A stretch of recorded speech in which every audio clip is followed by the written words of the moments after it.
All right, today on The Explainer, we're diving deep into one of the spookiest, most enduring mysteries of the sea, the tale of the ghost ship, the SS Orang Medan. So, this whole thing kicks off with these words. The final chilling message ever heard from the ship. It's a fragment, a desperate plea that's left people scratching their heads for more than 70 years. Okay, so let's set the scene. It's February 1948. We're in the Strait of Malacca. You know, that super busy shipping lane between Malaysia and Indonesia? And it's a beautiful day. The sea is calm, the sky is clear, everything seems perfectly normal. And then, out of nowhere, a distress call crackles over the radios of nearby ships. But here's the thing, it's not a voice, it's Morse code. And you gotta remember, Morse code is incredibly reliable. It can punch through all sorts of interference over huge distances. So when a call like this comes in, you take it very, very seriously. So they decode the message, and what it says is just bone-chilling. First, the standard SOS, identifying the ship as the Orang Medan. Then, an urgent request for a doctor. But then, it gets worse. A second message comes through, frantic, saying the crew and the second officer are all dead. And then, after giving their location, it ends with just 2 words. I die. And then, nothing, just static. Now, the closest ship that heard this whole thing was an American merchant vessel, the Silver Star. And their captain? He didn't waste a second. He immediately changed course, pushing the ship full steam ahead towards those coordinates. They were prepared for anything, or so they thought. But when they got there, what they found was just weird.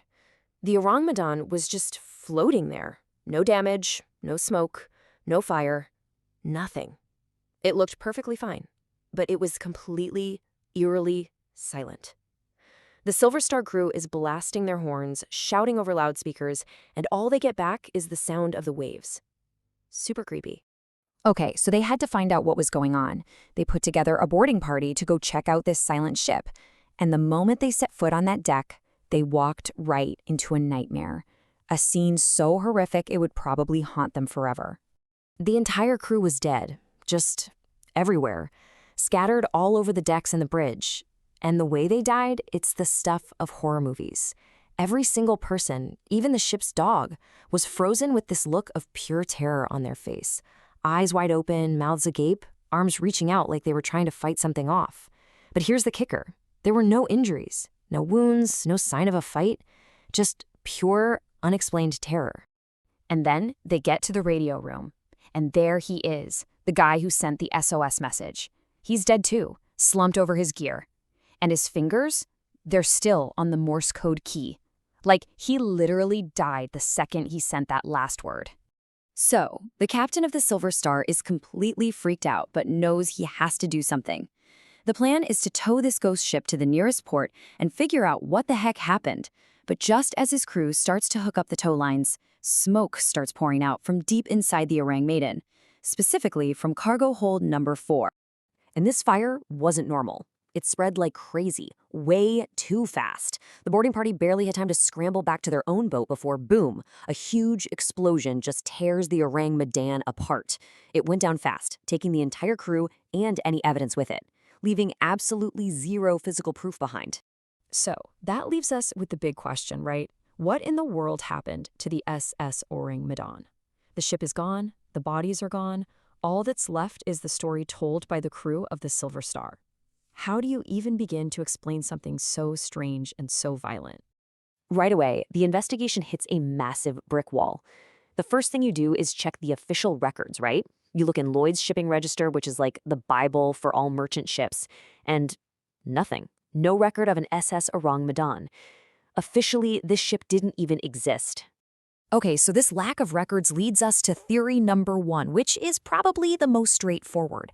The Orang Medan was an illegal ship, a smuggler, carrying some seriously dangerous, off-the-books cargo. We're talking maybe a mix of nasty chemicals left over from World War II. Think about it. If some potassium cyanide leaked and mixed with seawater, it would create a toxic gas. That would explain the instant deaths and those looks of terror. And if they were also carrying something like nitroglycerine, well, that would perfectly explain the fire and that massive explosion. But then there's another theory, one that's a whole lot darker. Some people think this wasn't just smuggling. They believe the ship was on a secret military mission, maybe moving biological weapons from Japan's infamous Unit 731.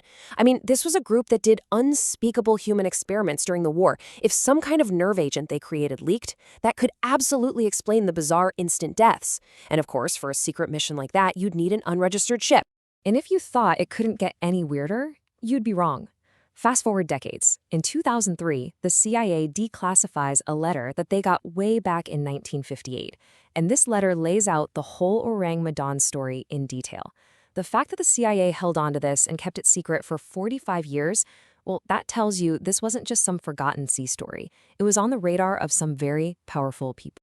So, in the end, what are we left with? What really happened to the Orang Medan? Was it just a tragic accident, smugglers who got sloppy with a deadly payload? Or was it something way more sinister? A secret mission gone horribly wrong? A conspiracy so big that the only way to cover it up was to literally blow the evidence to smithereens? You know, they say the ocean keeps its secrets, and this might be one secret that went down with the ship, lost forever in the deep.